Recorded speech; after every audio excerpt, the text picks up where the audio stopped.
Kembali di Ingif Channel teman-teman semuanya, kita memasuki pembelajaran materi Microsoft Excel di bagian yang kedua. Langsung aja, yang akan kita pelajari adalah menu home teman-teman, mulai dari font sampai dengan alignment. Ya, semoga teman-teman bisa menyimak dan mengerti apa yang akan saya sampaikan di video kali ini. Langsung aja, sebagai contoh saya akan menulis teks di media kerja kita teman-teman, terutama di sheet 1 ya teman-teman. Di sel mana? Saya menulisnya di sel bebas. Jadi teman-teman apakah harus di A1? Tidak ya, terserah teman-teman. Misalkan saya ingin menulis di sel D5. Belajar Microsoft Excel. Nah, teman-teman kalau mau nulis langsung aja ya, dipilih selnya kemudian langsung diketik. Setelah selesai mengetik, teman-teman bisa menggunakan enter untuk memastikan bahwa teks yang Anda tulis itu adalah selesai ya, atau bisa klik di area sel yang lain memastikan bahwa teks yang Anda ketik itu sudah selesai di sel D5 gitu ya teman-teman. Habis ini gimana nih, habis ngetik di enter aja. Oke, kalau di enter dia akan turun di sel di bawahnya alias D6. Oke ya teman-teman, kalau teman-teman perhatikan teks belajar Microsoft Excel ini sendiri panjang, ya kan? Panjang, dia melebihi daripada kolom D. Teksnya sampai dengan kolom E, bahkan ini tampaknya ya, yang terlihat di sini dia sampai dengan kolom E dan kolom F. Sebetulnya ini tidak seperti itu teman-teman ya.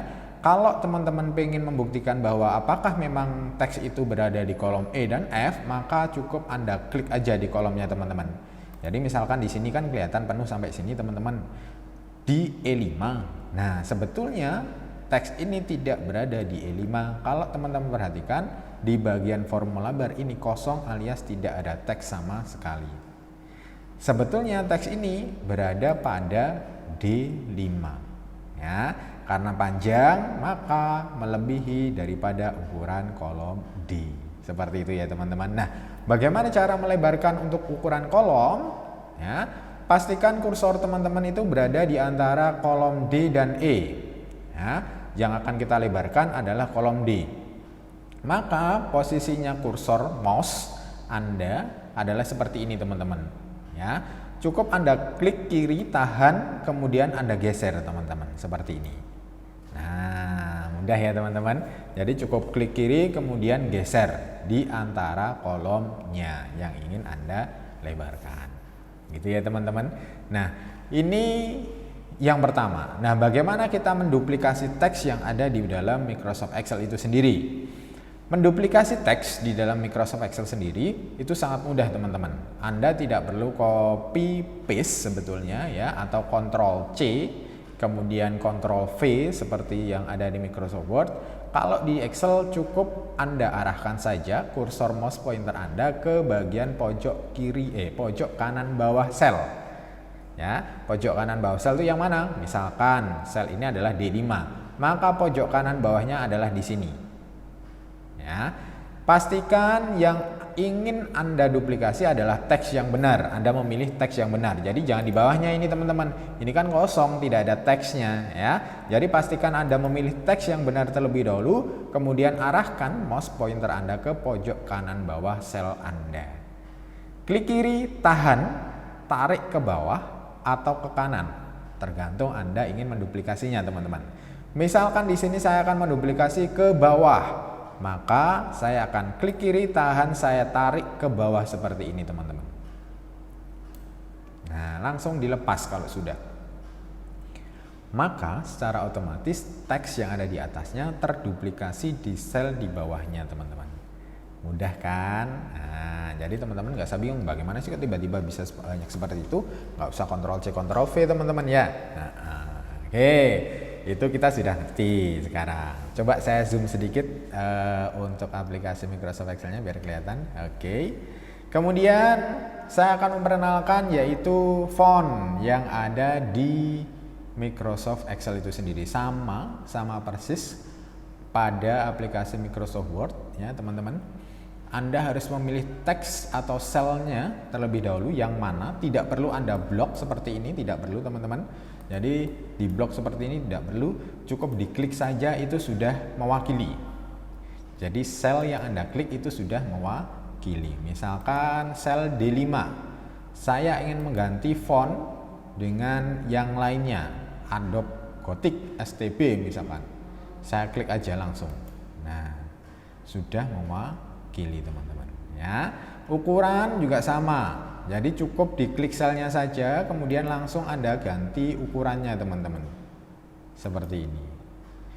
Kurang lebar nih, lebarin lagi ya. Nah, oke teman-teman, bold nggak kelihatan ya, sama-sama bold. Coba saya ganti yang lain,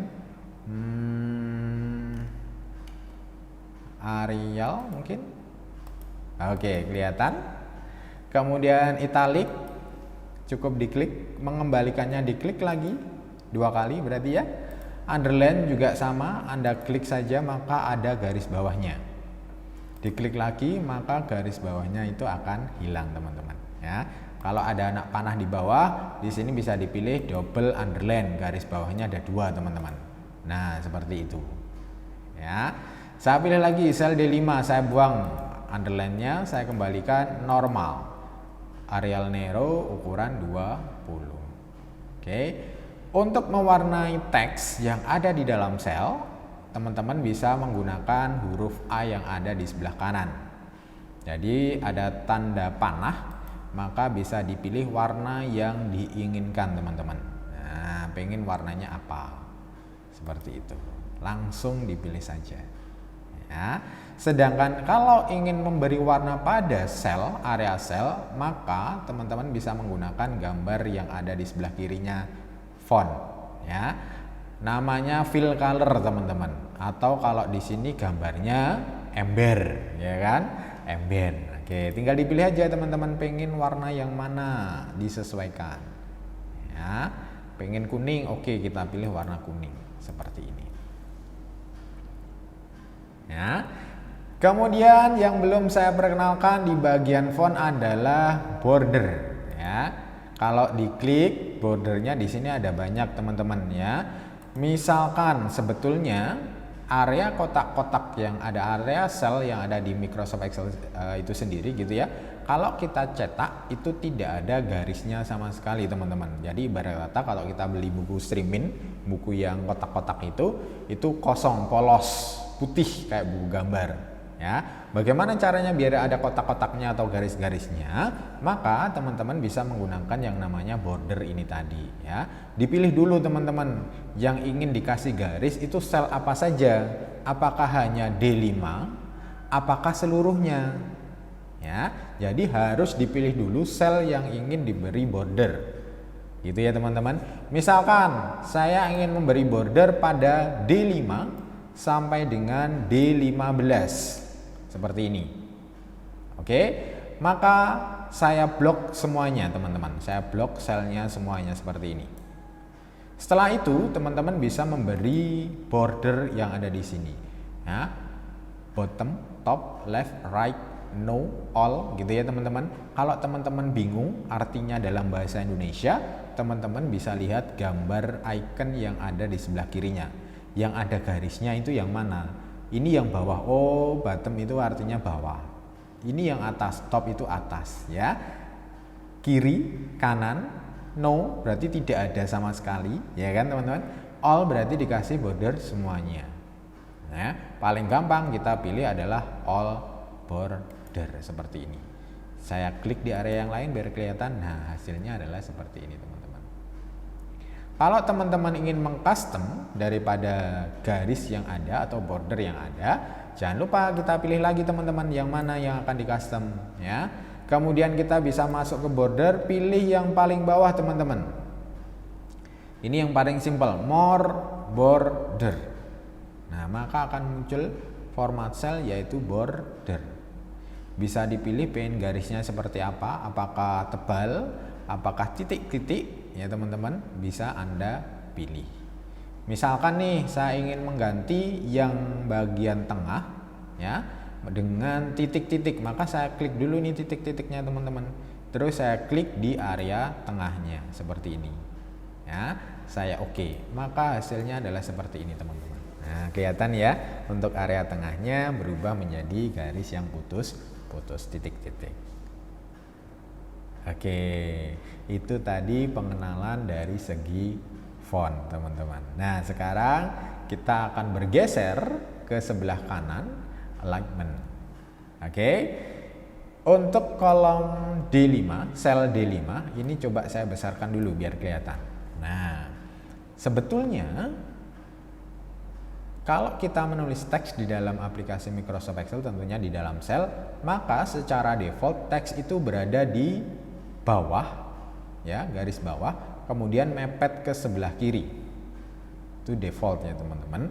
Nah, bagaimana kalau kita pengen ada di tengah atau di kanan atau di atas atau di middle, ya, bagian sel, maka teman-teman bisa memanfaatkan area yang ada di sini, yang mouse-nya ini saya gerakkan. Mulai dari yang paling bawah. Kalau pengen kiri bisa Anda tekan left, kemudian center, berubah seperti ini. Cukup diklik saja teman-teman. Jangan lupa pastikan sel D5 ini sudah Anda pilih ya. Kemudian kalau right cukup Anda klik juga seperti ini. Kalau ingin di tengah di antaranya, maka Anda bisa klik di atasnya seperti ini, atau mepet paling atas. Nah, seperti ini teman-teman ya. Jadi bisa diarahkan menggunakan alignment sendiri. Cukup mudah ya. Oke, sebelah kanannya ini text orientation-nya teman-teman. Jadi pengen di model miring atau tegak vertikal ya, atau apalah, rotate seperti ini, maka Anda bisa besarkan biar kelihatan ya teman-teman semuanya. Itu bisa menggunakan yang namanya text orientation. Ya, jadi teman-teman nggak usah bingung ya, bagaimana nih biar teksnya ke atas. Nah, menggunakan yang namanya text orientation. Jadi bisa dibolak-balik teman-teman. Ya, oke, saya kembalikan dulu seperti semula. Nah, kemudian ada ini in case gitu ya. Jadi hanya sebatas masuk atau tidak, bisa diatur kayak tabulasi gitu ya teman-teman, bisa diatur. Kalau misalkan ke tengah terlalu banyak maka bisa menggunakan ini. Nah, hasilnya seperti ini teman-teman ya. Oke. Oke, ada wrap text. Nah, fungsi daripada wrap text itu sendiri itu adalah membagi teks di dalam sel menjadi dua baris, satu sel yang sama tetapi barisnya ada banyak teman-teman. Sebagai contoh biar teman-teman nggak bingung gitu ya, misalkan kolom ini, kolom D saya kecilkan kembali. Nah seperti ini. Kalau diperhatikan teksnya kan berlebih. Biar dia tidak berlebih, melebihi daripada tampilan di dalam kolom D, maka teman-teman bisa menggunakan yang namanya wrap text. Ya, jadi dipilih dulu sel D5-nya, kemudian Anda tekan yang namanya wrap text seperti ini. Ya, ini tidak akan terjadi apabila kolomnya lebih lebar daripada panjang teks. Jadi dia akan normal, teman-teman. Tapi kalau kolomnya lebih pendek daripada teks, maka wrap text tersebut baru dapat terlihat.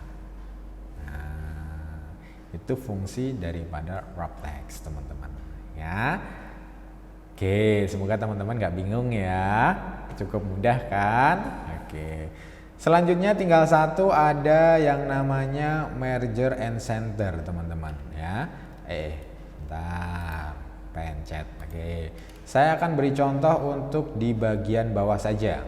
Oke, di sebelah kanannya, sorry, kebanyakan ya. Saya akan buat tabel di sebelah kanannya seperti ini. Saya akan langsung kotak saja.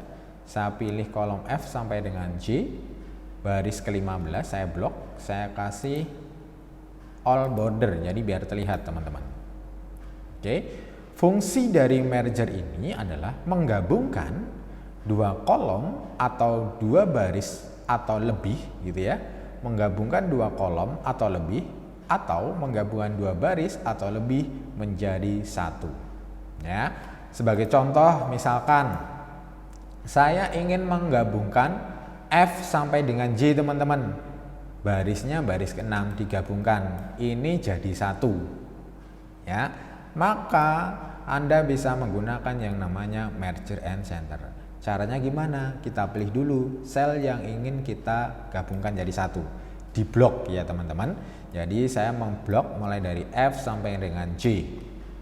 Udah? Kalau sudah, Anda tinggal klik merger and center seperti ini. Ya, misalkan biasanya di sini tulisannya tahun, ya kan? Di sini 2001, 2002, 2003. Nah, bisa jadi seperti ini. Ya. Oke. Ini contoh untuk merger and center. Kalau mau mengembalikan lagi gimana? Ya cukup diklik lagi teman-teman selnya. Kemudian kita matikan untuk merger and centernya, diklik kembali. Nah, maka dia akan kembali seperti semula. Ada kolomnya sendiri. Balik balik lagi, blok, klik. Nah, maka ini sudah jadi satu kolom. Begitu juga untuk baris teman-teman. Ya, untuk baris juga sama. Misalkan ini saya blok. Kemudian saya klik merger and center, maka akan jadi seperti ini. Ya, misalkan di sini pendapatan. Nah, ya kan? Teksnya ke atas, klik dulu, gunakan orientation tadi teman-teman. Nah, bisa kan teman-teman? Nah, kembali, oke, di rotate. Nah, gitu teman-teman. Ya, bisa jadi mungkin teman-teman menggunakan seperti ini. Itu tadi fungsi daripada merger and center. Oke, itu dulu untuk video pembelajaran materi Microsoft Excel di bagian yang kedua. Saya akan kembali lagi untuk video pembelajaran materi Excel yang ketiga. Yang akan saya bahas adalah mengenai format sel. Semoga teman-teman mengerti dengan penjelasan yang saya berikan, dan semoga video kali ini bermanfaat untuk teman-teman semuanya. Jangan lupa like, kemudian subscribe, dan juga share video ini kepada teman-teman yang lain juga yang ada di rumah, dan komen atau request ingin membuat video pembelajaran mengenai apa gitu ya teman-teman, di komentar bawah. Terima kasih, ketemu lagi di video pembelajaran yang ketiga.